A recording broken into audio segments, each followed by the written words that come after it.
할렐루야, 안녕하십니까? 정말 반갑습니다. 여러분 교회에서 청년 선교사를 하나 보낸 걸로 알고 있습니다. 물론 결혼했고요. 얼마 전에 우림 선교사, 그 다음에 김다로, 잘 아시죠? 아시는 분들 계시죠? 여러분 교회 청년이었고요. 여러분 교회에서 수년간 모교회로서 자라서 마다가스카르에서 사역을 하는 선교사가 있습니다. 저하고 함께 또 사역을 위해서 함께 기도하고 또 협력하는 그런 귀한 선교사를 배출한 이 기쁨의 교회에 방문할 수 있게 허락해 주신 것에 대해서 하나님께 감사드리고 우리 또 박 목사님께 또 모든 성도님들께 감사드립니다. 저희는 마다가스카르에서 감사합니다. 저는 마다가스카르에 8년 전에 선교사로 갔습니다. 어느 곳에서도 파송을 받을 수 있는 상황도 아니었고 어느 곳에서도 나를 위해서 기도해 주십시오 하고 기도 편지조차 줄 수 없는 상황이었습니다. 왜 그런고 하니 저는 이른 나이에 선교사로 헌신했고 신학교에서 훈련을 받고 이렇게 귀한 박덕근 목사님을 통해서 양육까지 받았었지만 또 예수파단 목사님을 통해서 또 훌륭한 교육을 받았지만 제가 너무나 살아있었고 너무나 제 자아가 강했는지라 사역하다가 하나님도 뵈기 싫고 모든 식구들도 보기 싫고 심지어 제 아내까지도 보기 싫어서 그냥 인도로 여행을 떠나서 인도에서 여행사 차리고 선교사였던 사람이 하나님 다시는 저를 찾지 말아달라고, 하나님이 혹시라도 하나님 성품을 따라서 너무나 잘 아는 분이시기에 반드시 저를 다시 찾아오실 거를 알기 때문에 제가 선택한 것은 인도니까 불교 성지순례 여행사를 차리면 하나님은 절대로 나는 찾아오시지 않으시겠다라고 확신했습니다. 정말 도와드리고 싶었습니다. 그리고 정말 하나님이 꼴보기도 싫었습니다. 이른 나이서부터 8년, 9년을 목숨을 다해서 예수파단 목사님 쫓아다니면서 죽을 고비를 숱하게 저분도 넘기셨지만 쫓아다니는 저도 얼마나 많은 부분에서 죽을 고비를 넘겼겠습니까? 어떤 때는 칼을 들고 사람들이 단상으로 달려오기도 했고 어떤 때는 저희들이 자고 있는 숙소에 불을 지르기도 했었습니다. 그럴 때마다 하나님께서 천사를 보내시고 하나님의 종들을 보내셔서 저희들을 지켜줬어요. 하늘에서 불이 내려서 보이지 않는 깜깜한 다음 마을을 향해서 복음을 전할 수 있도록 또 나아갈 수 있도록 허락해 주셨던 그런 놀라운 성령의 체험도 있었습니다. 귀신 들린 영혼들이 정말 그 자리에서 거품을 물고 쓰러지고 다시 살아나는 역사들도 저희는 체험했습니다. 수많은 사람들이 집회를 통해서 저의 찬양과 간증과 예수파단 목사님의 설교를 통하여서 수천 명이 한 번에 영혼이 구원되는 역사들이 인도에서 벌어지는 것을 저는 목격했습니다. 그런데 그런 제가 하나님이 꼴보기 싫어졌습니다. 사역이 싫어졌습니다. 돈 때문에. 그저 모든 것이 주어진 바 된 것이 있으면 다 저 종을 위해서 섬기고 드렸는데 IMF와 함께 그 돈을 다시 돌려달라는 분 앞에 제가 어떻게 그 아이들을 위해서 교회를 지어진 돈을 돌려달라고 하십니까? 이미 쓴 돈을. 그런데도 불구하고 형편이 너무나 어려우니까 돌려달라고 하는데 제가 도망다니기 시작을 합니다. 그 전화를 받기가 싫어지고 무서워지기 시작합니다. 그리고 할 수 없는 거를 자꾸 부탁하니까 너무나 마음이 어려워져서 도망가고 싶었습니다. 그런데 어느 날 아침에 실수로 그 전화를 받았습니다. 제가 전화 받자마자 그 목사님께서 저한테 도둑놈 그러시는 겁니다. 나쁜 놈 그러시는 겁니다. 얼마나 서운하셨으면 그렇겠습니까? 근데 저는 그 소리가 청천벽력 같은 소리였습니다. 10여 년을 가까이를 목숨 바쳐서 선교사역에 들여져서 달려왔는데 그런 제가 갑자기 도둑놈이 돼버리고 나쁜 놈이 돼버리는 순간에, 그리고 그분은 목사님이시고 그분은 또한 또 여자분이시고 저는 신학교 학생이었었고, 그러니 누가 제 말을 믿을 것이며 그분의 말을 다 믿을 것만 같아서 사람도 보기 싫고 그냥 무작정 도망가서 인도에서 불교 성지순례 여행사를 차려서 열심으로 돈을 벌었습니다. 일광여행사, 해초여행사, 반야여행사, 아재여행사, 저의 아주 저에게 많은 제 상품들을 사갖고 많은 팀들을 보냈습니다. 요즘은 모르겠습니다. 한때는 제가 인사동 거리를 지나가면 거기 바로 옆에 큰 절이 있죠. 조계종이라고. 조계사가 있습니다. 그 조계사에서 승려들이 저를 알아봅니다. 그러고서는 조법사 오랜만이야 이러시는 분들이 많았었습니다. 또 그런 거를 또 자랑하고 또 이제는 이렇게 살아도 되겠지, 이제는 하나님과 완전히 동떨어진 삶을 살았습니다.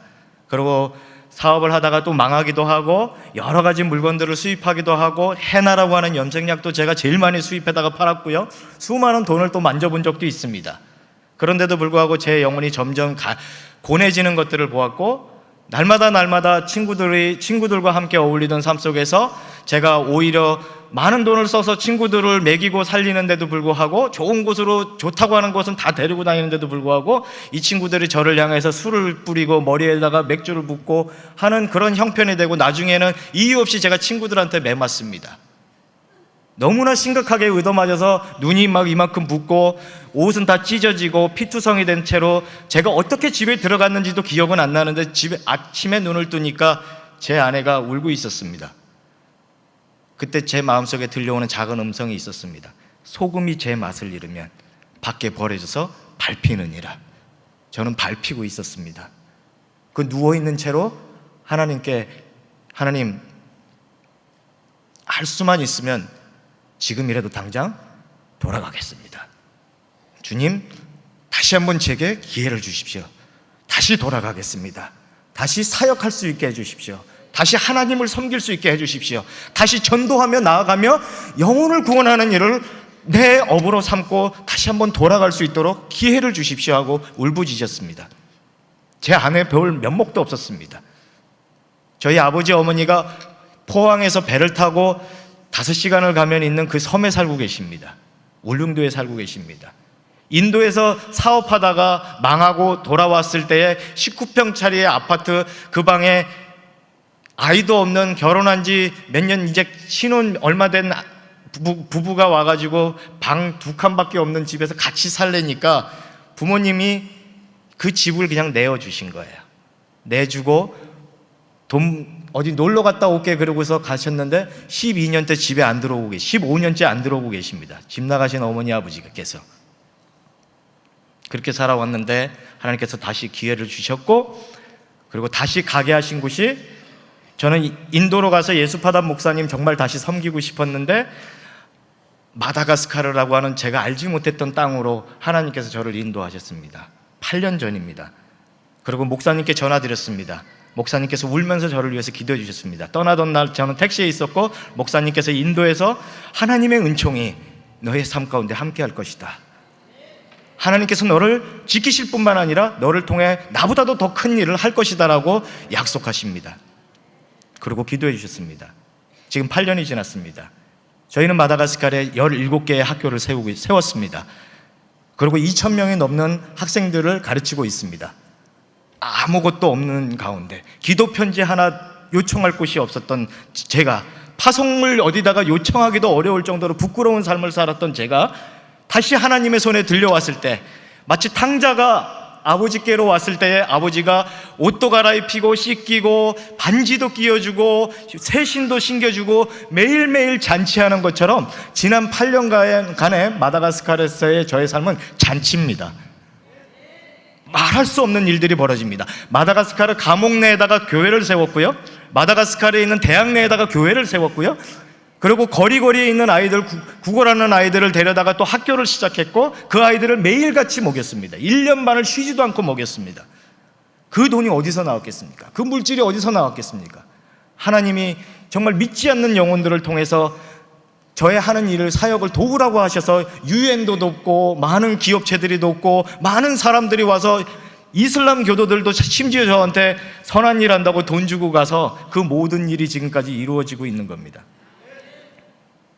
참 부끄러운 삶을 살았지만 이 시간에 여러분에게 부탁드리고 싶은 말이 있습니다. 돌아오시면 됩니다. 그분의 손에 다시 붙들리면 쓰임 받을 수 있습니다. 저는 왼손이 이렇게 손가락이 다 잘라졌습니다. 그리고 저는 고등학교 때 658명 중에 618등으로 졸업했습니다. 꼴등하긴 정말 쉽지 않은 일입니다. 그거는 기적이 아니고서는 꼴등이라고 하는 것은 최선을 다해서 노력해봤어도 저는 꼴등을 해본 적이 없습니다. 그러나 658명 중에 618등으로 졸업했던 제가 수많은 아이들에게 교육을 제공하고 있습니다. 그리고 대학을 지금 곧 시작할 겁니다. 교육대학을 시작할 겁니다. 그리고 지금 이미 병원 리모델링이 끝났습니다. 저는 의사가 아니죠.